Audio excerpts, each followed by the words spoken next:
bisa Bu, mau sakit, tapi ini juga mau tanya-tanya dulu Bu, soalnya ini apa namanya, haidnya tidak lancar ya. Ya memang dulu kaget, berapa 1 bulan ya Mbak ya? Satu bulan. Kayaknya nggak lancar. Iya, terakhir ini tuh tidak lancar. Terus gimana ini rencananya mau konsultasi alat kontrasepsi yang lain dulu ya? Iya. Mau tanya-tanya barangkali nanti ada yang cocok gitu ya. Berarti sekarang belum suntik dulu ya? Belum suntik dulu ya, nanti kalau bagusnya gimana makanya konsultasi dulu. Oh iya. Baiklah.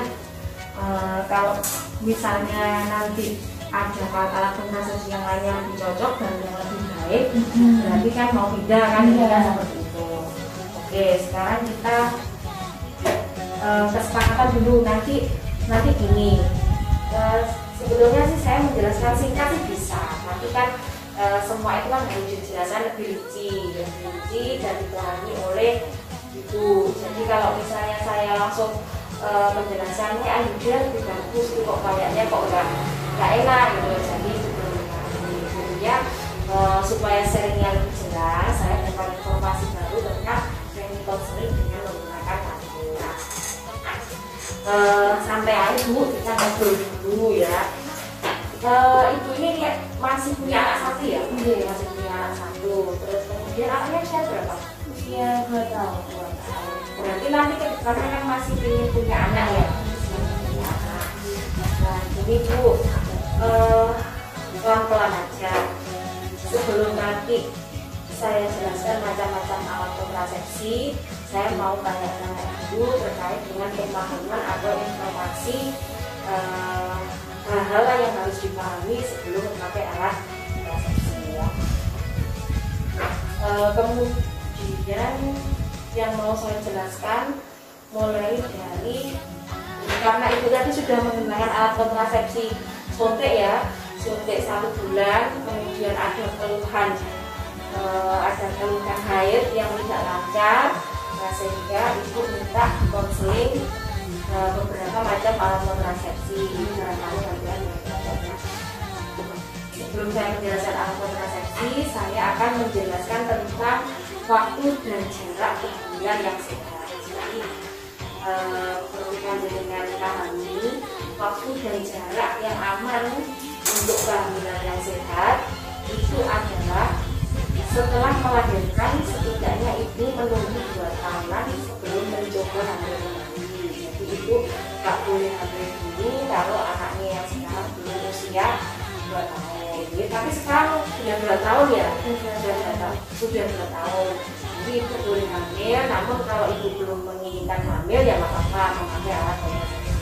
Kemudian setelah keguguran ibu sebaiknya menunggu 6 bulan untuk hamil kembali. Kehamilan sebaiknya dimulai pada usia 20 tahun. Tapi ibu normal kan usia menikahnya ya di atas 20 tahun. Kemudian jarak kehamilan sehabis melahirkan dihitung dari melahirkan terakhir ke kehamilan selanjutnya. Akan aman bila berjarak 2 tahun. Kemudian menjarangkan kehamilan lebih bagus untuk kesehatan ibu dan bayi.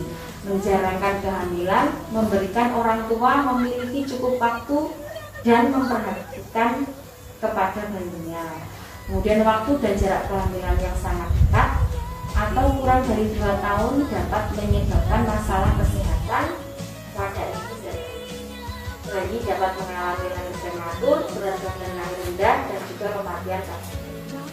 Kemudian wanita berusia lebih dari 35 tahun dan sudah mengalami 5 kehamilan memiliki resiko lebih tinggi saat berbayi, sehingga aturan-aturan ini harus diperhatikan oleh ibu. Barangkali nanti ketika anak sudah 2 anak cukup saja, kemudian di luar 2 tahun ya. Kemudian saya akan menjelaskan kapan kembalinya masa subur jika kita menggunakan alat kontrasepsi. Perlu dipahami, wanita sehabis melahirkan tetap memiliki resiko untuk hamil kembali walaupun belum mengalami menstruasi. Makanya segera setelah melahirkan harus menggunakan alat kontrasepsi. Kemudian wanita sehabis melahirkan akan kembali subur saat dia mengeluarkan sel telur. Bila tidak menyusui dengan ASI eksklusif, ovulasi mungkin terjadi antara 4-6 minggu setelah melahirkan. Jadi wong Jawa bilang setelah 40 dino atau 40 hari pasca melahirkan, kalau ibu tidak menyusui ASI eksklusif, itu akan terjadi kehamilan. Untuk mencegah kehamilan yang tidak diinginkan, sebaiknya ibu segera memilih salah satu metode kontrasepsi pasca persalinan.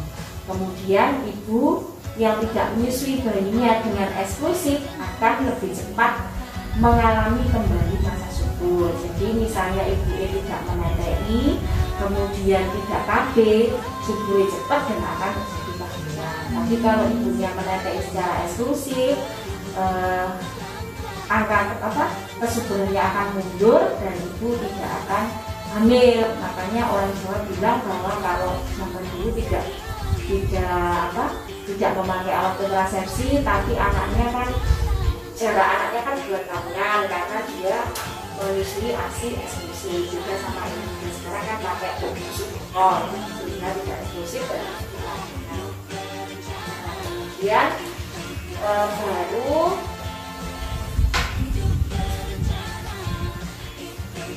karena ibu tadi kan anaknya sudah 2 tahun, kemudian sudah tidak menete'i, otomatis kan saya tidak menjelaskan alat kontrasepsi pasca persalinan.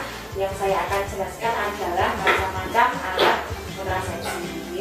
Jadi bisa diulangi Bu, kalau misalnya waktu jarak kehamilan tadi harusnya minimal 2 tahun baru punya adik lagi ya. Kemudian untuk kalau misalnya di bawah 2 tahun punya adik lagi, nanti akan kehamilannya lebih tinggi ya.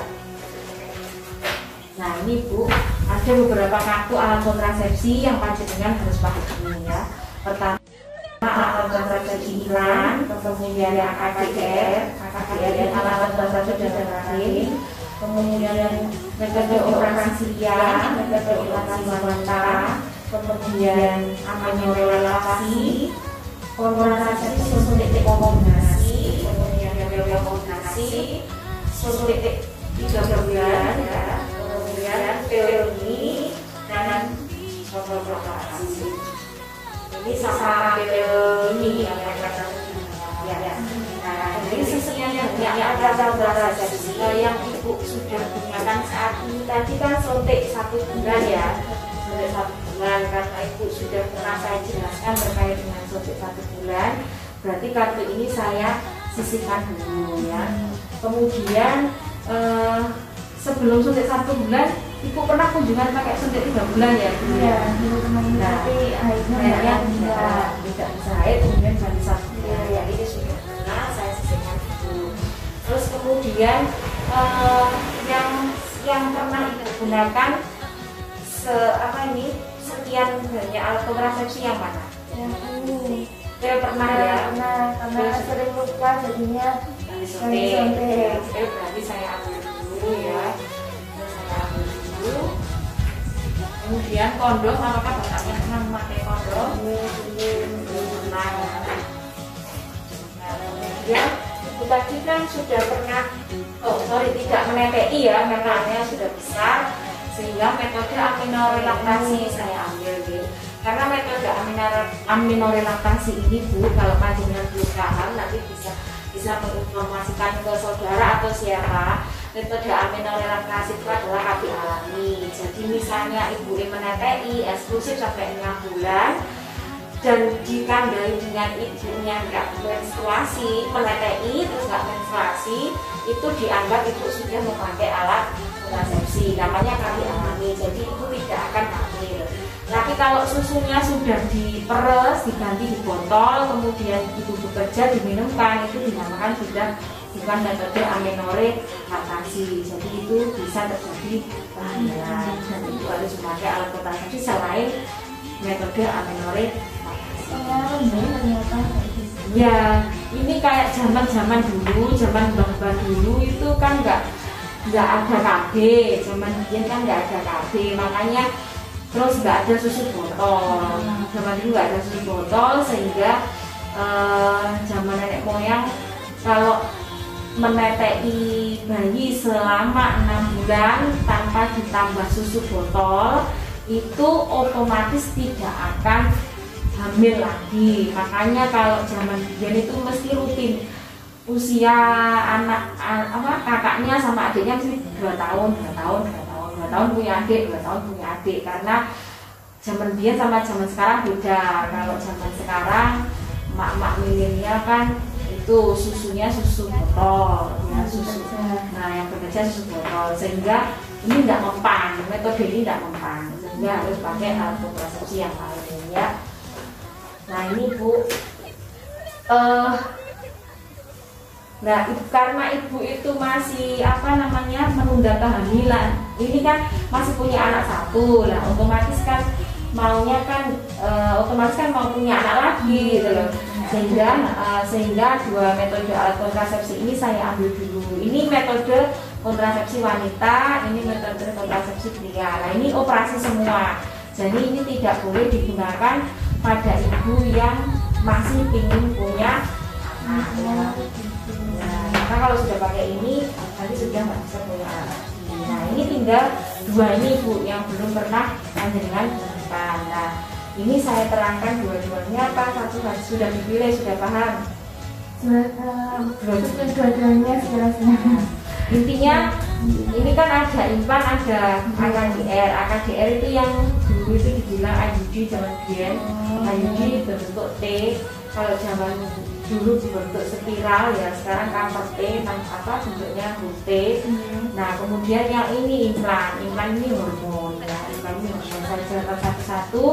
Kalau bahasa Inggris namanya IUD, intrauterine device. Jadi kalau bahasa Indonesianya AKDR, alat kontrasepsi dalam rahim. Nah ini efektivitasnya adalah 99%, jadi sangat efektif. Pada tahun pertama intinya 99% itu artinya adalah pemakaian tahun pertama kurang dari 1 kehamilan terjadi pada 100 wanita. Jadi pada 100 wanita itu kegagalannya naik 1 kalau menggunakan alat kontrasepsi IUD.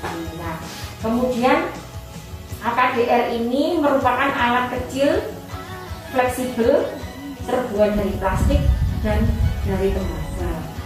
Jadi ini yang gambarnya, ya ini plastik, kemudian ada lilitan tembaga, ini tembaga. Kemudian efektivitasnya ini bisa melindungi dari kehamilan selama 10 tahun. Jadi ibunya nggak perlu bolak-balik disuntik selama 10 tahun, sudah cukup dengan menggunakan IUD atau AKDR.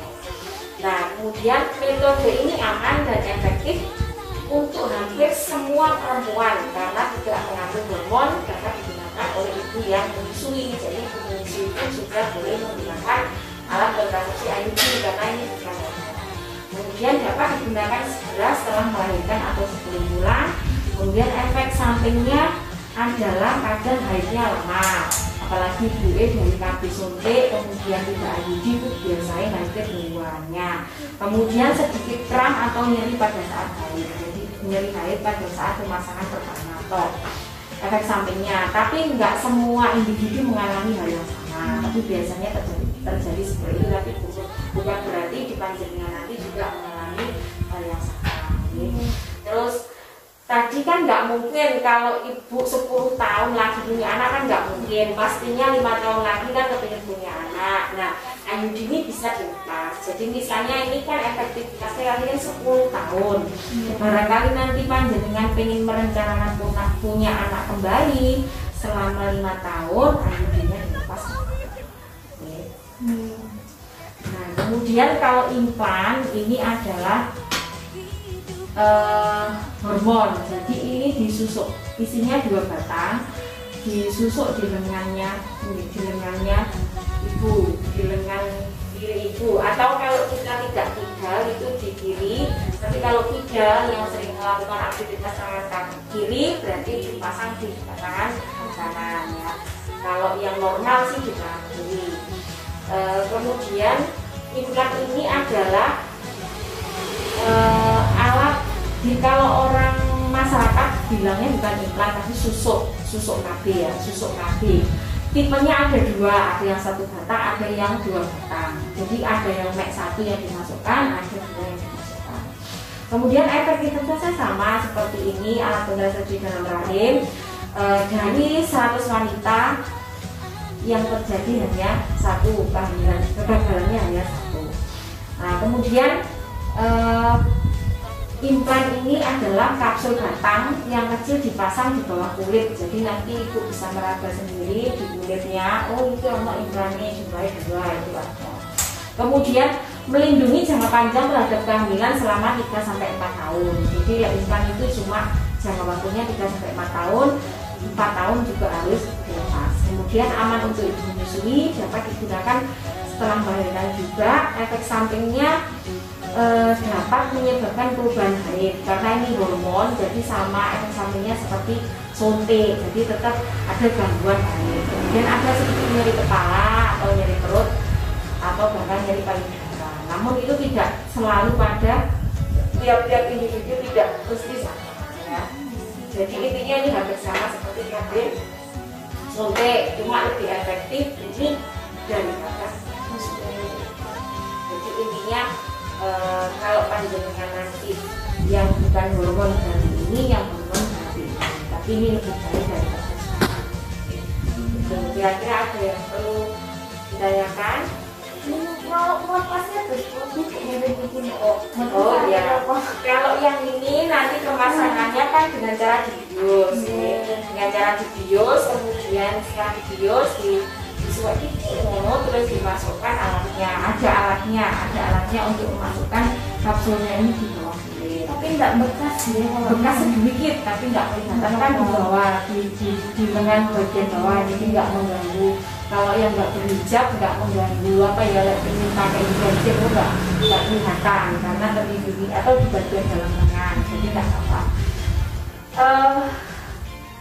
Terus kalau ini nggak perlu dibius, kalau ini perlu dibius karena kan nggak ada apa ya, nggak mau nih, jadi kan harus dibuka.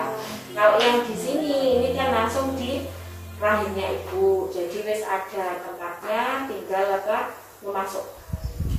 Jadi waktu itu apa pas melahirkan itu juga bisa langsung dipasang. Bisa langsung. Nah ini yang ini langsung di rahim. Ini masuk di rahimnya, ini yang akan di Tapi kalau lepasnya terus kalau misalkan pas mau pengen punya adik lagi makan. Ini nanti tetap ini kan dimasukkan ke sini, terus dimasukkan ke kabina langsung ke rahim, terus pada saat mau dilepas ya sama, nanti di apa bakal kebegan, kemudian dimasukkan alat untuk membuka serviks atau untuk membuka vagina, kemudian kelihatan benangnya ini ya, kemudian benangnya di. Jadi yang mitos, kalau mitosnya IUD itu kalau dibuat hubungan seksual itu biasanya katanya benangnya terasa, sampainya terasa benangnya, tapi itu tidak terasa, sebenarnya tidak terasa, cuma mitos saja. Nah kemudian apa? IUD ini dipasangnya kapan lebih mudahnya, dipasang pada saat haid hari kelima. Jadi pas rahim ini dalam keadaan pas haid kan rahimnya kan agak ombo, agak apa, ini agak lebar. Jadi pada saat dimasukkan alat itu tidak mengalami nyeri. Mana kira-kira setiap mana? Tidak harus sekarang, nggak apa-apa. Karena kalau saya ngasih gambaran apa ini kembalinya suntik itu kan mesti saya kasih jeda, jadi nanti bisa diobrolkan sama suaminya dulu karena panjenengan sudah bisa berinformasi, barangkali nanti perlu diobrolkan sama suami kira-kira yang cocok. Nah, gitu ya. Kira-kira ada yang sudah dipahami apa belum ya? Jadi tadi intinya kalau yang ini tadi kan kemungkinan kecil untuk haidnya kan masih bisa lancar, kalau ini kan bersama kalian ya, tadi ya, alhamdulillah bilang kalau sudah paham, Madinah sudah paham, berarti kartu-kartunya saya lihat dulu ya. Berarti ini kan tidak saya isi dulu, mendingan tidak sampai dulu. Jadi nanti musyawarah dulu sama suami kira-kira apa yang mau dipilih ya di antara iklan atau anjing. Nah, terus untuk sambil rumah karena tadi manajemen sudah saya jelaskan, tapi biar lebih pas nanti bisa ngobrol sama suami. Saya bawain brosur tentang ini ya, ini ya. Tapi karena tadi yang setnya kan ini RB Adjudit atau AKDR, tapi nggak apa-apa, nanti tak bawain juga yang satu hitam, yang satu AKDR. Nanti bisa ini katanya tak kembalikan dulu, nanti bisa itu apa musyawarah sama suami kira-kira yang kita dapat ini.